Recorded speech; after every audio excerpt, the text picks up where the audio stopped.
Technology is beginning to take over our society. The use of smartphones, computers, iPads, tablets, internet apps have now become a part of our daily lives. How can all of this lead to learning in the classroom? That is usually the question that many educators have been asked. From using a paper and pencil in the classroom to now using computers and technology to enhance learning, having books now downloaded to a computer and iPad is how students are now completing the work in the classroom that needs to be done. Is this the way that we're beginning to learn? It may be. Students are also intrigued with technology, that all you see is a phone in one's hand at all times. They can access the classroom at home, on their phone, at school, or on a tablet, or even a laptop. Access to technology unlocks abilities in many students, the abilities to build upon real-life situations.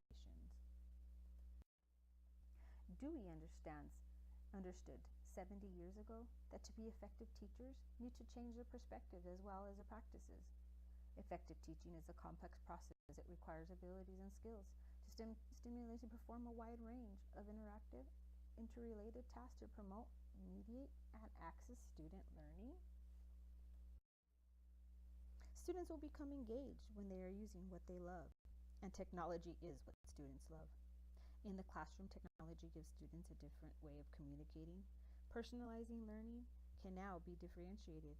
Engagement of concepts, different strengths and weaknesses learn at their own pace.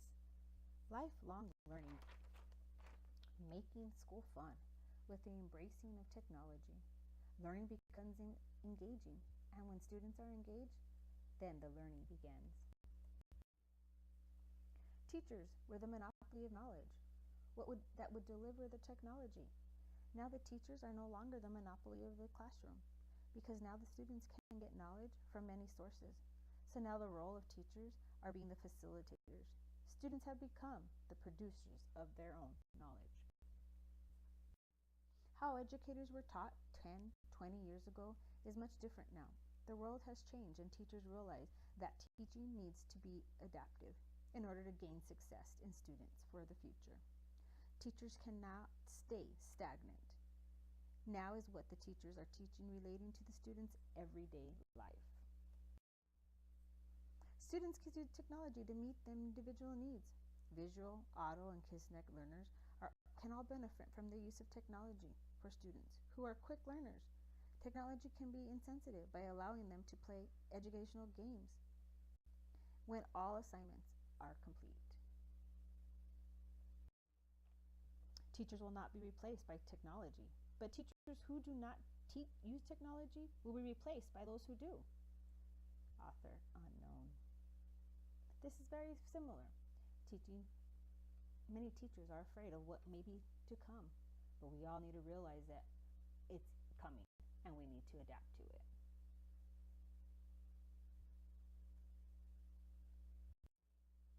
Students love technology. Allowing students to engage in new classroom technology allows the student to learn. A good educator will allow the students to explore the technology and then educate the educators on how to use it. It becomes fun learning for students. This is what they want to do. They want to interact. They want to learn. They want to teach. Active engagement, participation in groups, frequent interactions with feed and connection to real-world experts is what technology is in the classroom. Together, students start to build on what they want the class to be learning about. This becomes real for them. They are being placed in real-life situations.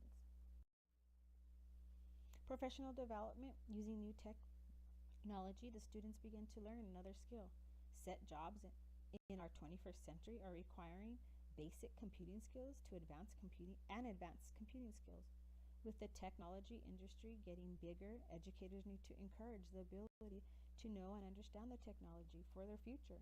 This is what we have become.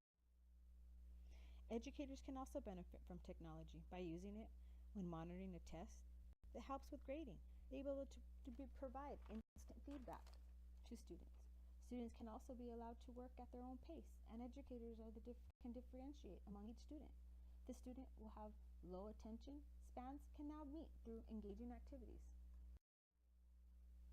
Learn from the experts and then become the expert. After researching and understanding content, students can then become the experts and use technology to teach their fellow classmates.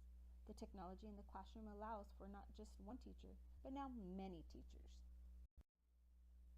Classroom choices, allowing the students to make choices in the classroom, can build a classroom of many students who are ready and wanting to learn. And the classroom becomes a student-centered. Classrooms can be difficult for educators who have to now stand back and monitor, be the mentor, and coach, and inspire the students. Teachers are the paradox, but by removing yourself from being the front and center, you are all of a sudden, you seem to be less important. But paradoxically, in reality, you become more independent. Because when working as a group, you can guide and you can go side by side. You have fed up to use the most powerful teaching techniques and are now available for each individual. Educators can be afraid of what technology is. The need for ongoing professional development is a key factor to produce educational success. Building and forming learning communities so that educators can share the best practices and critique lessons. This can be done with colleagues in the schools and with other colleagues even around the world. Technology in the classroom gives us new way to learn. This is always something new, understanding. It is a way to push boundaries. Where there are new boundaries to discover and finding the challenges each child has individually. The teaching that is being done needs to change and not to be stagnant. Through the technology, the classroom learning will become fun for everyone. The use of social media, such as YouTube, Twitter, Facebook, Google Docs, Tumblr, etc. All this can enhance the learning with lessons that will now enhance the use of all the applications. That is what students love. And if students love this, then they're going to love to learn. Technology is just a tool. In terms of getting the kids working together and motivating them, the teacher is the most important. Overall, students and teachers that are using technology in the classroom are being able to discover many, many different things that a textbook could teach us, or even that a teacher standing in front of the board could teach us. The technology is just a tool. It's not what we're learning. It's how we're learning.